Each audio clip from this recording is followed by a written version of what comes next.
Halo, selamat malam. Bersama saya Ihan Martoyo dari program studi Teknik Elektro UPH. Saya bersama beberapa sahabat ini malam ini ada waktu untuk bisa ngobrolin satu paper yang sangat baik dari Pak Pendeta Nindyo Sasongko. Beliau sedang menempuh pendidikan S3 di Fordham University di New York City. Ini kebetulan ada waktu untuk ngobrol. Selamat malam, Pak Nindyo.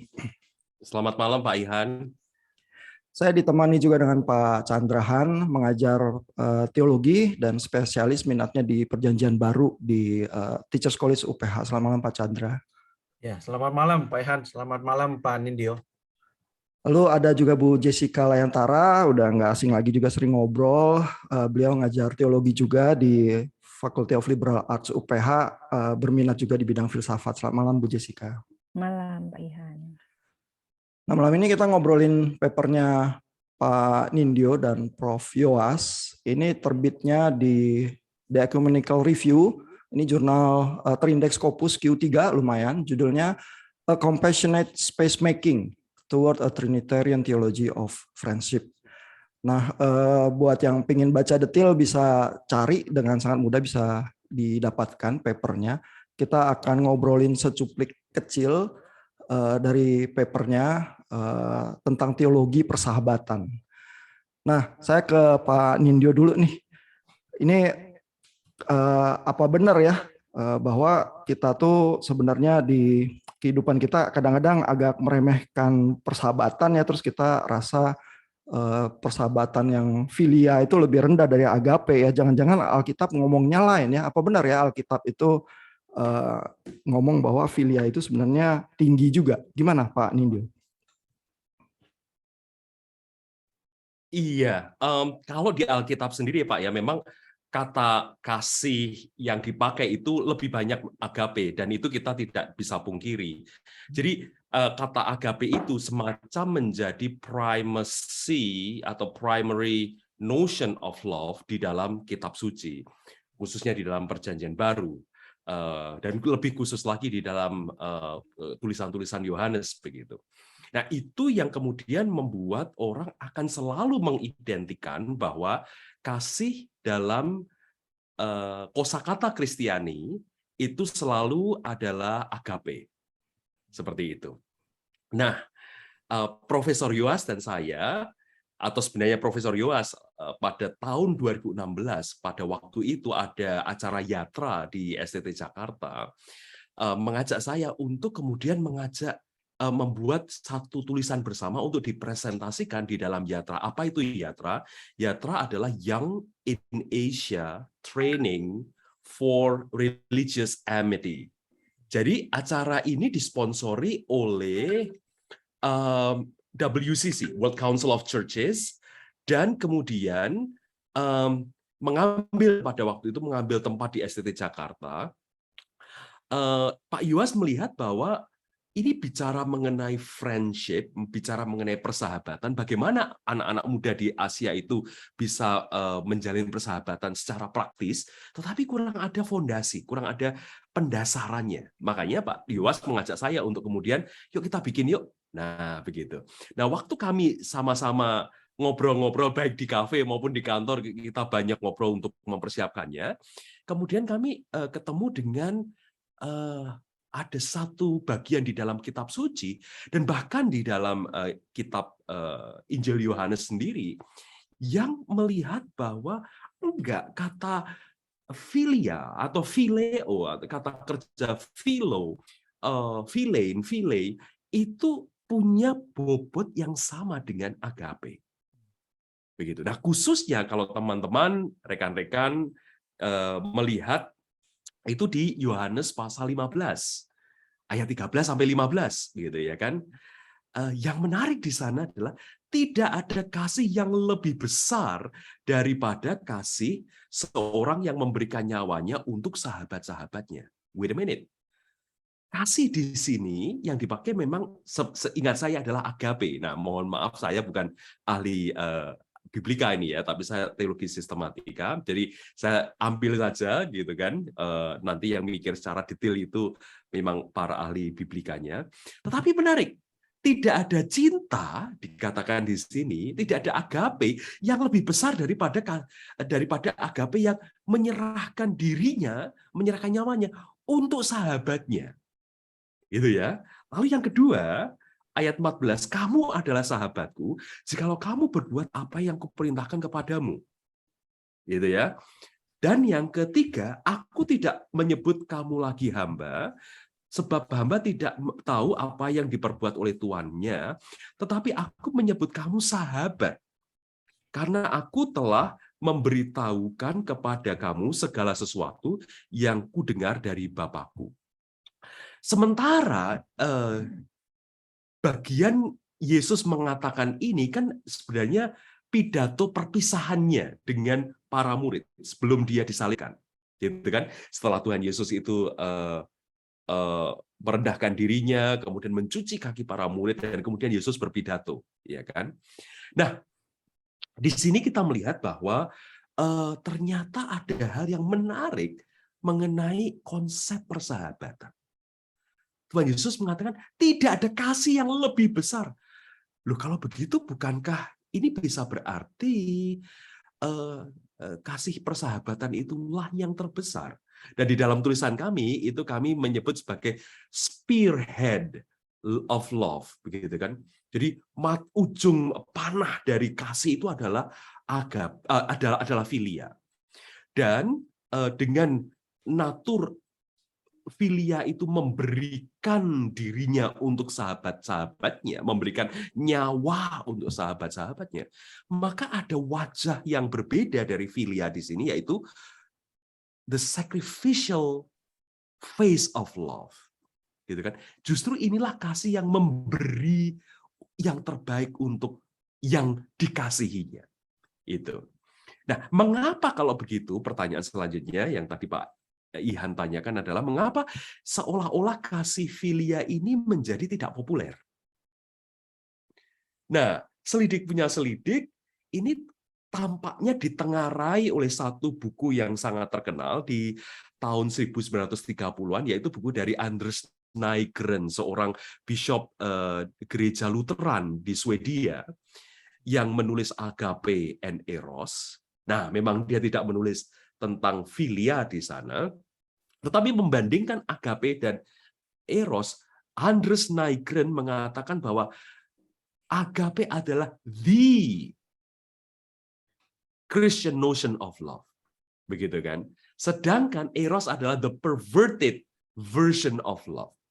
Jadi eros itu adalah bentuk cinta yang sudah ternodai, begitu. Sementara agape adalah natur cinta yang sesungguhnya, yang sejati, yang sangat-sangat Kristiani.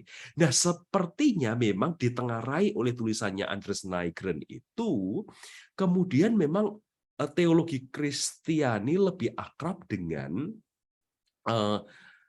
bahwa cinta atau kasih di dalam Kristen adalah selalu agape.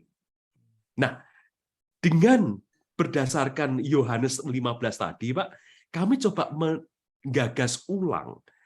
Bagaimana kalau sekarang kita melihat bahwa filia, kalau bukan the spearhead tadi, juga filia itu tidak kalah pentingnya dengan agape. Sampai di sini dulu, Pak Ihan. Nanti supaya kita bisa lanjutkan. Thank you nih Pak Nindyo. Ini Pak Chandrahan kebetulan ngajar bahasa Yunani nih. Gimana Pak bagian Yohanes 15 itu pakai katanya sebenarnya kalau saya cek ya di Alkitab Yunani saya pakai katanya agape memang. Tapi bunyi kalimat yang dikatakan Yesus kan jadi tidak ada kasih yang lebih besar, tidak ada agape yang lebih besar daripada orang yang memberikan nyawanya buat sahabatnya ya. Jadi ini persahabatan nih sebenarnya gitu, tapi pakai kata agape. Gimana menurut Pak Chandrahan? Apa kita memang seperti punya tingkat-tingkat tentang cinta ya dalam pemikiran Kristiani kita atau sebenarnya setara? Ya, sebetulnya kalau kita bicara tingkat itu memang agak rancu ya, karena di dalam misalnya bahasa Indonesia kan antara mengasihi sama mencintai itu sebetulnya sulit mengatakan bahwa mengasihi itu adalah Allah, mencintai itu kalau manusia.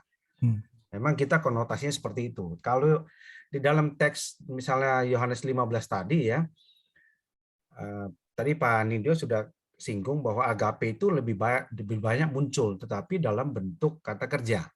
Kalau dalam bentuk misalnya kata benda, kemungkinan filio lebih banyak, karena setiap kali memakai persahabatan itu adalah asal katanya philos, yang berkaitan sama kata kerjanya phileo atau philo, ya. Jadi kalau digabungkan, kemungkinan secara statistik tuh kemungkinan agape sama philos dalam pengertian phileo philos itu kemungkinan bisa sama, bahkan mungkin phileo mungkin bisa lebih banyak ya daripada agape, atau kalaupun tidak itu mungkin akan setara. Sehingga kalau misalnya di dalam teks misalnya Yohanes tadi jelas sekali bahwa tidak ada kasih yang lebih besar daripada seorang memberikan nyawanya kepada yang dikasihinya, sebetulnya harafiahnya. The loving, mereka yang terkasih gitu. Jadi sebenarnya kalau saya lihat justru itu dua istilah yang sebetulnya punya konotasi yang persis sama, tetapi karena di Bishop Finlandia tadi itu, Bishop Lutheran di Finlandia itu akhirnya membandingkan antara agape sama eros, sehingga orang seolah-olah melihat di antaranya kemungkinan besar secara logis mungkin mereka akan taruh phileo atau philo. Nah itu menurut saya lebih ke arah sana ya, karena memang kita senang sekali kalau di dunia pendidikan apalagi sistematis ya, 1 dulu 1 2 3 4 gitu. Jadi lebih enak ya bicaranya. Tapi sebetulnya kalau secara biblika Pak, pengalaman saya melihat ya, tidak salah satu contohnya tentu Yohanes 15 ya. Di tempat-tempat lain itu memang tidak ada. Nah, Pak di makalah itu Pak Nindyo juga bahas tentang mengenai pertanyaan Petrus ya. Yang sekali lagi memang memberikan sebuah insight yang penting bahwa kita ya memang ada yang menyorot tentang 3 kalinya dengan 3 kali penyangkaan Petrus, tapi dengan bahasa-bahasa yang ada itu jelas sekali bahwa itu tidak selalu demikian, bahwa philo itu lebih rendah daripada agape. Dan memang paling tegas memang di Yohanes 15 memang. Itu tegas sekali karena agape dikaitkan tidak ada urusan sama Tuhan, tapi sahabat dengan sahabat, dan itu pakainya agape. Seperti itu, Pak ya.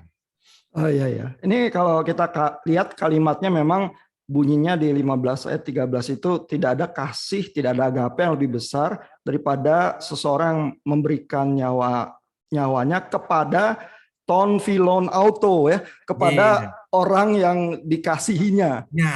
Tapi pakainya phileo justru di situ ya. Kata sifat menuju kata bendanya itu interesting juga. Jadi sebenarnya baik agape maupun filio ada dua-duanya tuh di satu baris kalimat itu ya. Betul. Dan kalau kita lihat di kata filion kan sebetulnya agape sendiri kan itu kata benda. Ya kan? Dia bisa memakai misalnya feminin juga sebenarnya bisa sih, karena feminin bentuknya juga endingnya seolah-olah maskulin, sama dengan maskulin. Jadi basically secara sengaja sepertinya memang ya, apalagi Yohanes memang agak filosofis ya, memang sengaja ditaruh ya seperti itu gitu. Dan di papernya Pak Nindyo juga kebetulan ada membahas yang soal Petrus itu tadi, Pak Chandra juga udah bilang, kadang-kadang orang Kristen bacanya adalah karena Yesus tanyanya 3 kali, yang pertama, kedua nanyanya agapasme, apakah engkau mengasihi aku, terus yang ketiga phileisme begitu ya. Oh ini turun nih. Ya jelas Petrus nggak bisa mengasihi secara agape, diturunin aja standarnya jadi filio gitu ya. Jadi kita agak melecehkan Petrus gitu di dalam pembacaan kita, padahal mungkin teologi kita yang terlalu kacamata kuda gitu ya. Itu interesting sekali. Saya mau ke Bu Jessica pelan-pelan nih. Bu Jessica kan mengajar teologi sehari-hari di kalangan mahasiswa, bicara soal teologi, bicara soal kasih, juga persahabatan. Apa memang juga terasa ya di dalam pemahaman Kristiani kita kadang-kadang lebih sukanya secara otomatis bertingkat gitu karena ajarannya seperti itu? Iya, kalau dalam pengajaran ke mahasiswa sih masih banyak yang seperti itu ya. Jadi yang kasih pada Allah itu memang seringkali dihubungkan dengan agape itu. Nah, memang saya juga dulu sebelum baca Anders Nygren itu mikirnya memang udah dari sananya seperti itu ya, memang ada tingkatan gitu. Tapi ternyata setelah mengamati lebih jauh, memang itu dimunculkan oleh Anders Nygren itu sendiri ya, bahwa ada tingkatan-tingkatan itu. Nah, uniknya kemarin waktu saya lagi menyelidiki mengenai Agustinus ya, mengenai cinta ya, cinta menurut Agustinus, itu ternyata Anders Nygren itu juga ngomong tentang Agustinus nih. Ternyata dia bilang, dia mengkritik Agustinus gitu. Dia mengatakan bahwa kan kalau Agustinus bilang kita tuh harus mencintai Allah ya dengan penuh hasrat lah istilahnya. Nah, Anders Nygren bilang wah itu eros tuh ya, itu nggak bagus itu. Dia mengkritik Agustinus itu harusnya kamu jangan pakai eros. Eros itu golongannya para filsuf, golongannya Plato, Plotinus gitu ya. Karena kan memang Agustinus sangat dipengaruhi kan oleh Plato maupun Neoplatonisme. Terus kemudian Nygren bilang harusnya cinta kepada Allah itu didasari oleh agape. Jadi menurut dia agape itu bukan hanya kasih kepada Allah, tapi Allah yang memberikan kasih itu sehingga kita bisa mengasihi Allah gitu. Nah, tapi kalau dibaca-baca lagi, apakah emang kritiknya terhadap Agustinus itu tepat atau tidak gitu? Ternyata pada zaman Agustinus sendiri kan belum ada pemisahan-pemisahan itu kan. Justru Nygren ini yang misah-misahin kan. Jadi kalau dia mengkritik bahwa itu cinta Agustinus adalah eros, apakah eros lantas menjadi salah gitu kan? Padahal Agustinus sendiri tidak pernah menggunakan kata eros atau membagi antara eros maupun agape gitu. Nah, jadi menurut saya ya kesalahpahaman ini banyak terjadi gitu. Dipikirnya dari Kristen mula-mula itu sudah punya tradisi tingkatan. Padahal Agustinus sendiri sebagai bapak gereja yang ya bisa dibilang ya dia dibuat catatan kaki oleh teolog-teolog selanjutnya gitu kan. Itu juga tidak mengenal pemisahan-pemisahan itu sih. Jadi tampaknya memang memahaminya harusnya interchangeable ya, kata-kata yang beraneka ragam tentang kasih itu ya. Iya. Nah, saya ingin ke pertanyaan aplikasinya nih, karena yang dengerin kan mungkin banyak juga yang awam ya, Pak Nindyo. Jadi bagaimana kita harus hidup ya kalau ternyata agape dan filio itu setara, sederajat, interchangeable begitu ya. Gimana kita harus hidupnya, Pak Nindyo? Saya merasa kalau agape yang terlalu ditonjolkan, Pak, karena agape itu natur, kalau di dalam tulisan kami itu adalah natur ibu ya kan, yang nurturing, yang mengasihi, subjek yang lebih rendah, yang lebih rentan, yang lebih kecil. Ada semacam kecenderungan untuk menjadi otoritarian atau bahkan bisa menjadi aku ini penting loh begitu ya kan, kasihku tuh penting loh, nah aku mau mengasihi kamu kan. Nah, kita bisa cenderung untuk memposisikan yang lain itu sebagai objek yang akan kita tolong. Kita adalah yang bisa menolong gitu. Karena kita punya something yang harus dibagikan kepada orang lain. Sementara natur dari cinta, persahabatan itu adalah kesetaraan. Kata seorang teolog, Sally McFague itu, dia berkata bahwa persahabatan itu adalah shoulder to shoulder, gitu ya kan, toward one vision, untuk melakukan satu misi. Jadi berarti cinta persahabatan itu adalah saya dengan dia melihat kepada satu titik dan kita berjalan menuju ke titik tersebut, mengerjakan bersama-sama. Dan jadi ada kebersamaan di sana. Nah, di sini berarti kalau persahabatan itu diterapkan, maka saya rasa justru natur egalitarian ya, dengan siapa saja itu kita tidak kikuk dan kita tidak merasa penting gitu ya. Tetapi justru kita melihat bahwa yang lain itu juga penting, dan yang lain itu bisa kita ajak kerjasama, bisa menjadi mitra kita, dan bisa menjadi companion kita. Saya suka dengan companion karena istilah companion itu kan dari dua kata ini, Pak. Cum dengan panis. Cum itu bersama, panis itu roti. Jadi istilah companion itu berarti kita bersedia membagi roti, memecah roti bersama-sama. Nah, apalagi Kristus sendiri, dari sini saya melihat bahwa tindakan-tindakan Kristus ketika dia memecahkan roti, itu adalah tindakan companionship. Itu adalah tindakan persahabatan. Makanya Yesus sendiri tidak jarang di dalam Alkitab disebut sebagai friends of sinners. Gitu kan? Dia menjadi friend of sinners. Sahabat buat orang-orang berdosa dan pemungut cukai, begitu. Nah, jadi di sini kalau istilah Jawa itu kan Yesus sendiri nguwongke. Jadi aspek dari cinta persahabatan yang sangat penting justru kita melihat yang lain itu setara. Dan dengan siapa saja kita bisa melakukan misi Allah. Itu Pak, implikasi praktisnya saya rasa. Oke, thank you Pak Nindyo. Saya ke Pak Chandra nih. Jadi kalau kita secara teologi melihat katanya itu setara antara agape sama filio, jangan-jangan praktek kita mengasihi orang juga lebih setara. Itu yang diusulkan oleh Pak Nindyo. Gimana pendapat Pak Chandra? Iya, saya memang setuju ya. Jadi kalau kita berangkat dari pemahaman semantik yang seperti ini, bahwa agape sama filio pada dasarnya itu memang dua kata yang berbeda tapi punya konotasi yang persis sama ya. Nah, itu mungkin agak sulit diterima oleh beberapa kalangan orang Kristen yang menganggap bahwa itu Kristen itu di level sorga. Yang lain itu karena pendosa-pendosa, jadi yuk harus ikut saya. Nah, jadi akhirnya terjadi seperti Tuhan Nindyo tadi bilang, terjadi ketidaksetaraan. Saya Kristen agape, kalian cuma sampai di level filio aja. Sehingga ada semacam superioritas atas entahkah doktrin tertentu kah, entahkah bahwa kekristenan itu tetap lebih baik dari yang lain. Nah, itu comparison itu sebetulnya tidak harusnya terjadi pada waktu kita memahami semantiknya atau pengertian katanya dengan lebih baik ya. Itu sehingga kalau itu yang terjadi maka semua ini karena di papernya Pak Nindyo juga singgung ya. Jadi semua identitas Trinitarian ini tidak serta-merta harus menjadi di level atas, nggak pernah di bawah.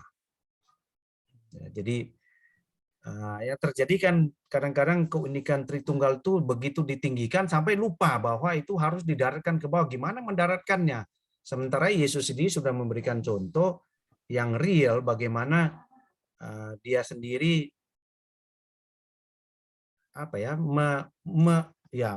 dia Allah, dia membuat soldernya sama dengan kita ya. Dia punya sama dengan kita, akhirnya dia bisa bicara sebagai sahabat, pada saat yang sama dia bisa bicara tentang Allah, dan murid-muridnya juga pada saat sama melihat dia sebagai Allah, pada saat yang sama juga melihat dia ini juga sekaligus sahabat.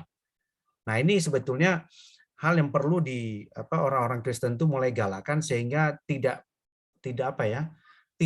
menjadi sombong dengan superioritas kebenaran yang hanya ada dalam orang Kristen. Jadi saya rasa itu menjadi persoalan besar ya.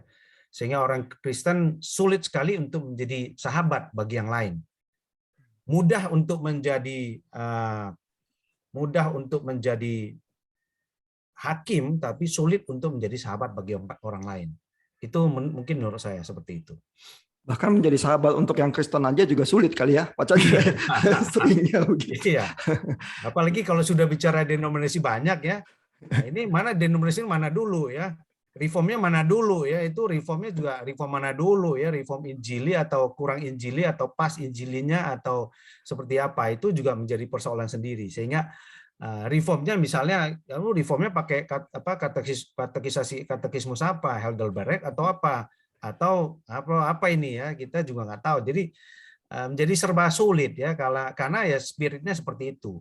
Dan pemahaman pembedaan antara agape dan filio itu justru cocok dengan pemahaman kita yang seperti itu. Bahwa agape itu lebih tinggi, jadi saya lebih tinggi, saya harus mencari sesuatu yang lebih tinggi, dan itu tentu menjadi persoalan sendiri pada saat di mana Allah itu Kristus merendahkan diri menjadi sahabat, justru orang Kristen sendiri meninggikan diri. Itu kan persoalan. Dan di ayat Yohanes 15 yang kita diskusikan dari awal tadi, memang justru Yesus yang membuka diri ya, karena engkau bukan lagi hamba tetapi engkau sahabat. Ya. Pak Nindyo kayaknya ada mau komentar ya. Silakan, Saya Pak. Ini menarik Pak. Saya menambahkan lagi yang sebenarnya tidak ada di tulisan saya, tetapi karena tulisan kami ini bicara mengenai Trinitarian Theology of Friendship.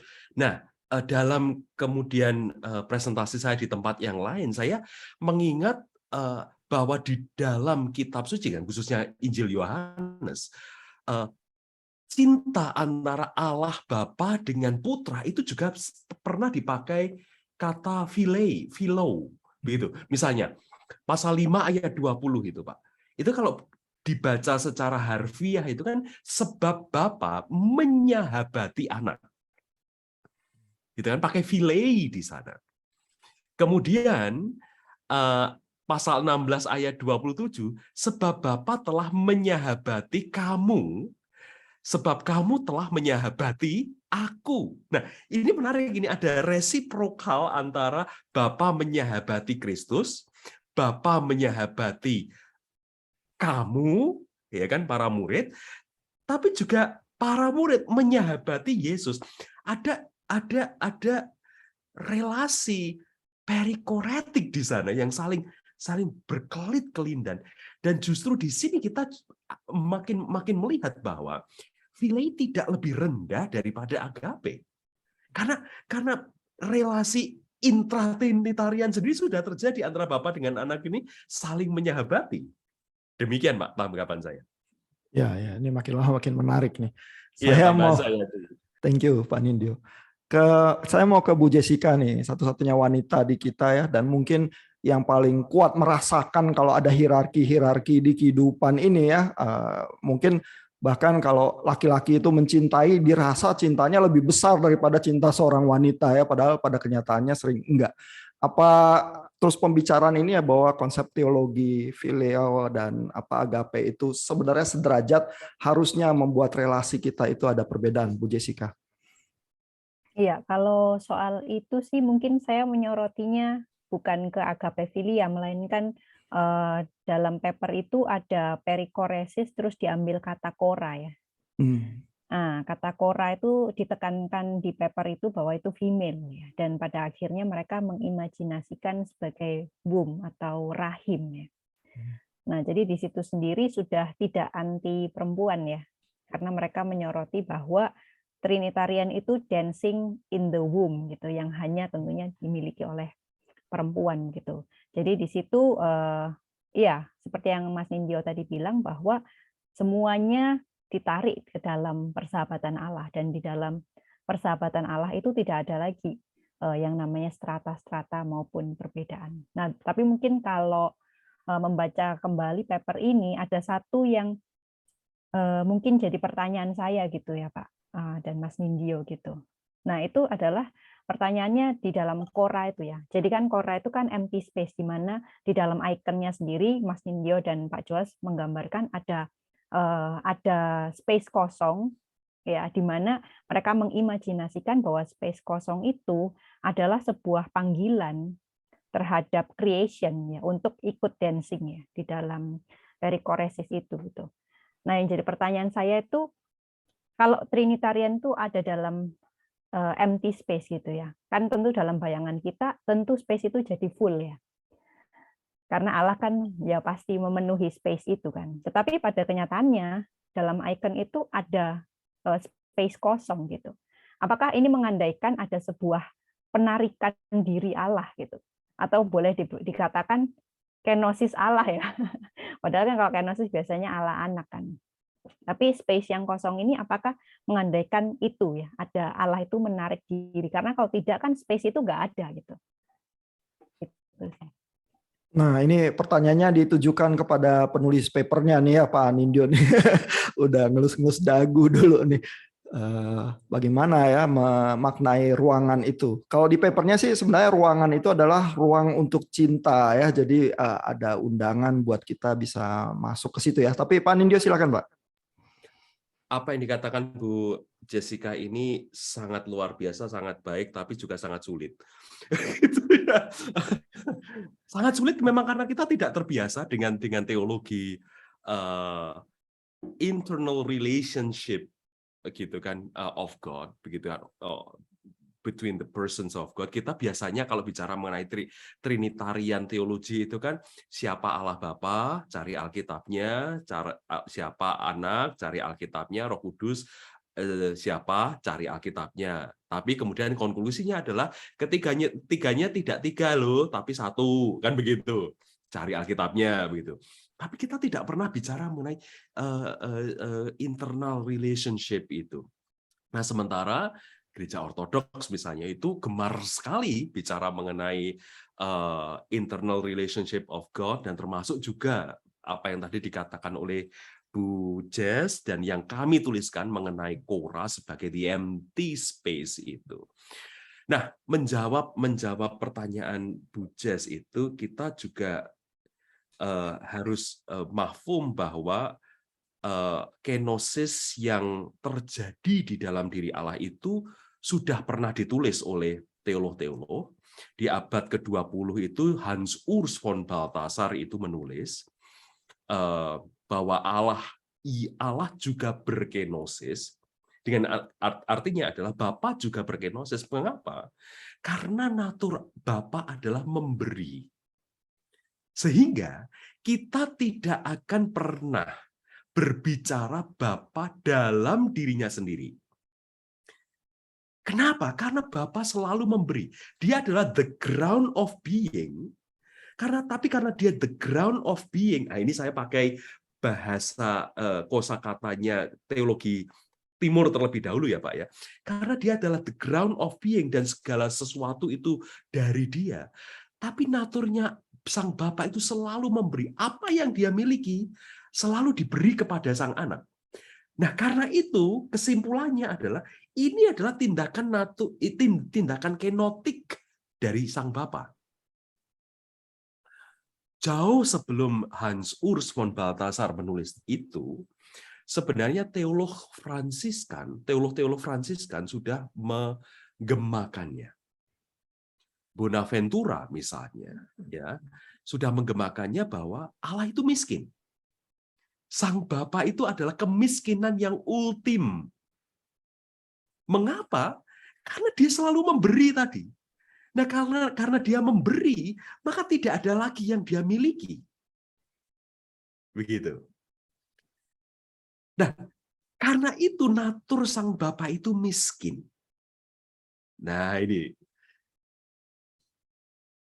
identitasnya, eksistensinya selalu dibagikan kepada Sang Putra. Yang ketiga, Raymond Panikkar di dalam buku The Trinity and the Experience of Man, dia mengambil apa yang dituliskan oleh teolog-teolog Fransiskan tadi, dan dia mengatakan begini, bahkan kita tidak bisa bicara bahwa Allah itu mengada. Mengapa? Karena kemengadaan Allah itu telah diberikannya kepada Sang Putra. Dalam tulisannya, Panikkar bahkan berani bahwa God the Father does not exist because his existence has been given wholly to the Son. Gitu. Nah, tapi yang menarik, yang saya mau point out di sini adalah ini tidak lagi bicara mengenai Bapa itu siapa, kita terangkan, anak itu siapa, kita terangkan. Enggak. Karena kita tidak punya keterangan mengenai Bapa itu begini, sang anak itu begini, Roh Kudus itu begini. Enggak lagi. Justru yang ini yang menggarisbawahi apa yang kami tuliskan. The Trinity is relationship. Justru yang kita temukan di dalam Trinitas adalah bukan pentol-pentol tiga tadi, gitu ya, Bapa, Anak, dan Roh Kudus itu siapa, tetapi justru di dalam garis yang menghubungkan mereka. Itu yang lebih penting daripada siapanya Trinitas yang kita bisa terangkan. Nah, dengan demikian menjawab apa yang dikatakan oleh Bu Jessica tadi, iya. Jadi memang ada dinamika memang di sini, dinamika kenotik. Selain Allah itu dancing around the empty space, tetapi memang ada pengosongan diri yang terjadi di dalam pribadi-pribadi di dalam Trinitarian itu. Demikian. Nih, tapi saya mau kembali lagi ke Bu Jessica nih, karena Bu Jessica menghindari pertanyaan, memberikan pertanyaan kepada Pak Nindyo tadi ya. Jadi aspek aplikasinya bagaimana ya kalau cinta itu lebih setara baik dalam hubungan laki-laki dan wanita yang ada bias gender, terutama kalau di timur di kita, ataupun antara guru sama mahasiswanya gitu ya, yang kita hadapi setiap hari juga ya. Jangan-jangan kita otoritarian begitu ya kalau mau pakai istilahnya Pak Nindyo. Gimana Bu Jessica? Iya, kalau yang tadi relasi laki-laki perempuan tadi sudah saya jawab yang mengenai Quora ya. Nah, kalau misalkan mahasiswa dengan dosen ya atau guru dengan murid itu kan banyak sekali memang ada relasi kuasa ya, kadang-kadang kita merasa lebih tinggi gitu daripada mahasiswa kita. Kalau saya melihatnya gini, sebagaimana Trinitas itu mengundang creation untuk dancing with them, artinya juga mengundang berdiskusi ya, mengundang berdiskusi gitu, walaupun ya tidak ada tulisannya di situ ya, cuman imajinasi saya adalah Trinitas pun selain dancing ya mengundang berdiskusi. Kalau dancing kan apa ya, artnya ya, tapi saya dalam pikiran saya juga mereka mengundang kita berdiskusi, alat Tritunggal mengundang kita untuk berdiskusi. Demikian juga dosen ya seharusnya terbuka ya terhadap mahasiswa gitu. Jadi apapun yang menjadi pandangan mereka, kita terbuka untuk berdiskusi. Sebenarnya ini agak sulit kalau misalkan diterapkan di dalam teologi ya, apalagi Pak Chandra dan saya ini kan mengajar teologi ya. Biasanya sudah ada pakemnya ya. Pokoknya yang kamu ajarin itu ini gitu, supaya enggak bingung juga kan kalau terlalu terbuka itu jadinya bingung ya. Nah, jadi menyikapinya seperti apa? Menurut saya sih dengerin dulu kali ya. Jadi ngundang diskusi dulu gitu. Jadi apa ya? Kalau dari awal sudah ada niat untuk ngelurusin gitu, istilahnya niat itu dari awal udah ngelurusin aja. Jadi kita tidak belajar mendengar gitu. Mungkin sedikit kenosis juga kali ya Pak buat dosen gitu yang merasa sudah mengerti semuanya, kita sedikit mengosongkan diri untuk mendengar. Soalnya kalau kita nggak belajar mengosongkan diri, kita nggak akan mungkin bisa mendengar dari orang lain. Itu sih. Thank you Bu Jessica. Jadi kalau niatnya dari awal ngelurusin, berarti dari awal pandangannya dia udah bengkok gitu ya, karena saya pengen lurusin dia. Gitu ya. Pak Chandra gimana Pak? Apa itu juga tantangan yang dihadapi Pak? Yang terasa nih kalau cinta ternyata harus egaliter, terus kita dosen lagi kerjaannya. Gimana Pak Chandra? Iya, memang ini saya menarik ya, ini penjelasan Pak Nindyo, walaupun ini memang akan kontroversial kalau di kalangan apa orang-orang Kristen tertentu Indonesia ya. Jadi bahwa undangan ya, tapi saya melihat bahwa ini Trinitarian itu kan memang relationship ya, itu mirip, kalau saya selalu pakai segitiga ya. Waktu dimulai bikin segitiga ada awalannya. Kalau sudah nutup, segitiga tertutup, sudah nggak tahu mana awal, mana kan cabut satu ya bubar semua. Jadi memang nggak bisa. Nah ini justru bahwa relasi di dalam manusia itu justru merupakan sebuah apa ya konsekuensi, kalau bisa dipakai konsekuensi ya, merupakan sebuah konsekuensi bahwa Allah itu memang berelasi sehingga pada waktu dia menciptakan semua ini menjadi sebuah keniscayaan relasi itu. Ya, relasi kesetaraan itu menjadi sebuah keniscayaan, dan itu contohnya Tuhan Yesus memberikan diri sendiri jadi manusia. Dalam konteks misalnya dosen dengan mahasiswa ya, itu di kelas itu masih agak mending ya, karena memang pada dasarnya apalagi mahasiswa S1 ya, apalagi kalau kita S2 atau mungkin sedang ambil S3, mereka S1 juga belum selesai, memang sedikit banyak akan terjadi ya, mahasiswa juga mengharapkan kita beresin ya, karena mereka datang dengan semua keinginannya dulu. Cuma saya melihat pada yang paling terasa itu justru waktu bimbingan skripsi misalnya. Nah, itu kan mereka sudah dalam tahap untuk mengartikulasi semua pemikiran mereka. Nah, sering dosen juga meletakkan diri sebagai orang yang udah kamu tulis aja nanti saya lurusin gitu. Padahal yang benar adalah artikulasi kamu itu seperti apa. Nanti coba dengan pemikiran saya itu kita klopnya di mana. Nah, jujur seperti Pak Nindyo sama Pak Joas kan jauh ya bedanya ya. Secara umur juga jauh ya. Secara duluan belajar teologi juga jauh. Tapi bahwa bisa menjadi kesetaraan ya, itu kan harus dimulai dengan sikap Pak Joas, ayo mari kita diskusi sama-sama. Jadi Itu paling nyata dalam bimbingan. Kalau semester 1 kita masih wajar karena mereka masih blank, masih belum, mungkin juga rata-rata mahasiswa semester 1, semester 2 di Indonesia itu teologinya, waduh, walaupun di gereja sudah dari kecil, tapi waktu masuk, waduh, dikasih istilah teologi mereka bingung-bingung ya. Katekisasi yang kita tanya yang diingat cuma boleh bolos 3 kali. Kalau lebih dari 3 kali nggak bisa dibaptis. Kalau enggak, saya bisa dibaptis ya. Itu yang lain sudah hilang semua. Nah, jadi saya melihat justru bahwa di dalam yang kritikal itu dalam waktu bimbingan skripsi. Nah, sikap dosen harusnya adalah ready untuk, seperti tadi Jessica ya, Bu Jess, itu dengarkan dulu, yuk punya apa, nanti kita lihat bahwa di mana ada space-nya, di mana sebetulnya bisa terjadi sebuah friendship. Ya, sehingga tidak menjadi bukan dosen mendikte mahasiswa, tapi dosen itu justru merendahkan, kalau saya level S1 mungkin saya tidak lebih baik dari dia. Nah, itu mungkin seperti itu. Nah, kalau dalam praktek friendship misalnya, sering sekali arogansi Kristen itu merasa lebih benar dari yang lain, itu kan menghambat besar ya untuk perbincangan antara agama. Itu menjadi persoalan sendiri sih menurut saya.